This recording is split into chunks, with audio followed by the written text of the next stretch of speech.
మీరు చూడాలనుకున్నదే మీరు చూస్తున్నది SV99 న్యూస్. 2 రోజులుగా కరెంటు లేకపోవడంతో డీజిల్ మోటారుకు ఫోన్లో ఛార్జింగ్ పెట్టుకున్న గ్రామస్తులు వికారాబాద్ జిల్లా పెద్దేమూల్ మండలం తట్టేపల్లి గ్రామంలో 2 రోజులుగా నిలిచిపోయిన విద్యుత్ సరఫరా గత్యంతరం లేక చందాలు వేసుకుని డీజిల్ మోటారు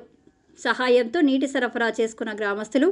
ఫోన్లలో ఛార్జింగ్ అయిపోవడంతో డీజిల్ మోటార్కు ఒక స్విచ్ బోర్డు పెట్టి దానికి ఫోన్లు ఛార్జింగ్ పెట్టుకున్న గ్రామస్తులు